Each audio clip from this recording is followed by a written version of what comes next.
தளபதி விஜய் அவர்கள் முதலமைச்சராக பதவியேற்ற நிமிடத்திலிருந்து இப்போ வரைக்கும் சில பாசிட்டிவான விஷயங்கள் பேசப்பட்டு இருக்குது. அந்த பாசிட்டிவான விஷயத்துக்குள்ளும் ஒரு சில நெகட்டிவான விஷயங்கள் கண்டறியப்பட்டு பகிரப்பட்டுக்கிட்டு இருக்குது. ஆனா இந்த சூழல்ல அவர் பதவியேற்ற நிமிடத்திலிருந்து இப்போ வரைக்கும் நிறைய வீடியோஸ்கள் வெளிவருது. அது யாருடைய வீடியோஸ்கள் அப்படின்னா, நம்ம முதலமைச்சர் விஜய் அவர்களுடைய ரசிகர்களுடைய வீடியோ. மன்னிக்கணும், ரசிகர்கள் கிடையாது, தாவேக்காவினுடைய தொண்டர்களுடைய வீடியோ. ஒரு ஊராட்சி மன்ற கட்டடம் நினைக்கிறேன், அங்க போயிட்டு எதுக்கு இவங்க படம் இருக்கு அவங்க படம் இருக்குது, சிஎம் ஆயிட்டாரு, எங்க தளபதி படம் வைங்க, இந்த மாதிரி பேச்சு. அப்புறம் இன்னொரு இடத்துல வேலை செய்யற இடத்துல போய் தொந்தரவு பண்றது, இது மாதிரி நிறைய வீடியோஸ். அது மட்டும் இல்லாம தனிப்பட்ட முறையில வீடியோ எடுத்து போட்டு கெத்து காமிக்கிறேன் அப்படிங்கிற பேர்ல பிறரை வெறுப்பேற்றும் விதமாக செஞ்சுக்கிட்டு இருக்கிறாங்க தாவேகா தொண்டர்கள். இது எல்லாம் எந்த அளவுக்கு சரி தவறு அப்படிங்கிறத காட்டிலும் இது என்ன மாதிரியான விளைவுகளை ஏற்படுத்தும் அப்படிங்கிறதையும் இதற்கான தீர்வு என்ன அப்படிங்கிறதும் இந்த வீடியோல நாம இப்போ பார்க்க போறோம். என் பாசத்திற்குரிய அனைத்து உள்ளங்களுக்கும் என்னுடைய அன்பான வணக்கங்கள்.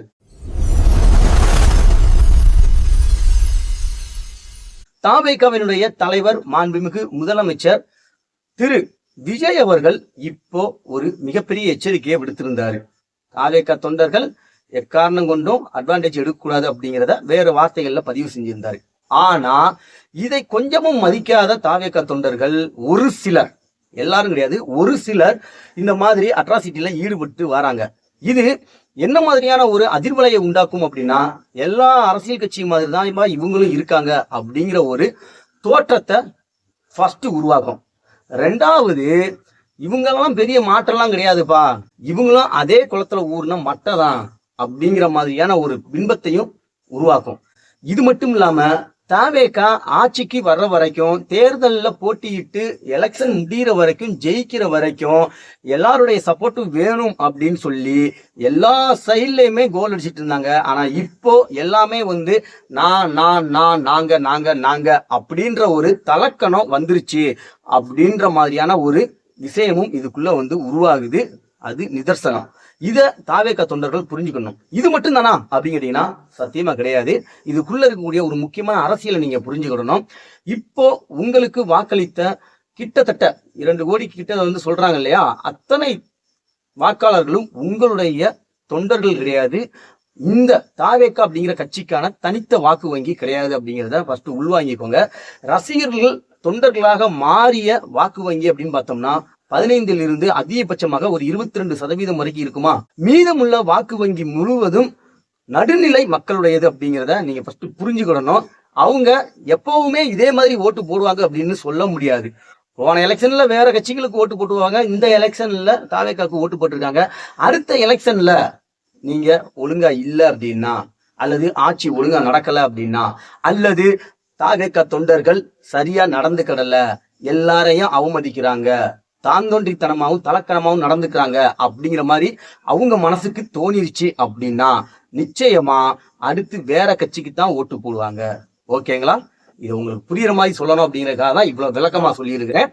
மற்றபடி உங்களை காயப்படுத்தணும் அப்படிங்கிற நோக்கமெல்லாம் நமக்கு கிடையாதுங்க. மாண்புமிகு முதலமைச்சர் அவர்களுக்கு நீங்க அவப்பெயரை ஏற்படுத்தி கொடுக்கிற விதமா இந்த மாதிரி பண்ணீங்க அப்படின்னாக்க அவரு அதை சமாளிக்கணும். இப்போ உதாரணமா திராவிட முன்னேற்ற கழகத்தினுடைய தலைவர் திரு ஸ்டாலின் அவர்கள் முதலமைச்சராக பதவியேற்ற பின்பு கொஞ்ச நாள் கழிச்சு ஒரு இடத்துல ஒரு விஷயத்த பேசுறாரு. விடிஞ்ச நீங்க என்ன பண்ணுவீங்கன்னு தெரியல அப்படிங்கிற மாதிரி ஏதோ ஒரு கருத்தை சொன்னாரு. அது பாத்தீங்கன்னா பெரிய அளவுல வைரல் ஆச்சு. தன் கட்சிக்காரங்க என்ன பண்ணுவாங்க அப்படிங்கிற ஒரு பதட்டத்திலேயே ஸ்டாலின் இருக்காரு அப்படின்னு. அந்த மாதிரியான ஒரு பதட்டமான சூழ்நிலைக்கு உங்களுடைய தலைவரையும் நீங்கள் கொண்டு செல்ல போகிறீர்களா அப்படிங்கிறதையும் இப்பவே நீங்க முடிவு பண்ணிக்கோங்க. கூடிய சீக்கிரமே அடுத்தடுத்த எலெக்ஷன்ஸ் வரப்போகுது. சட்டமன்றத்துக்கு நான் சொல்ல வரல, நான் சொல்றது நாடாளுமன்றம், ஊராட்சி மன்ற தேர்தல் எல்லாமே வரப்போகுது. ஸோ இந்த ஒரு தேர்தலோட முடிய போறது இல்லை. நீங்க இந்த ஒரு தேர்தலில் அவரை சிஎம் ஆக்குறதுக்காக எந்த அளவுக்கு இறங்கி வேலை செஞ்சீங்களோ, உதாரணமா அண்ணன் ஏகே அவர்களுடைய ரசிகர்கள எந்த அளவுக்கு நீங்க காம்ப்ரமைஸ் ஆகி போனீங்க, மற்ற ரசிகர்களோட சப்போர்ட்டை வாங்குறதுக்கு நீங்க எந்த மாதிரி எல்லாம் இணையத்துல இயங்குனீங்க, பொதுமக்களுடைய சப்போர்ட்டை பெறுவதற்கு எந்த மாதிரி களத்துல இறங்கி ஒர்க் பண்ணீங்க அப்படிங்கிறது எல்லாமே உங்களுக்கு தெரியும், என்னைய விட உங்களுக்கு நல்லாவே தெரியும்.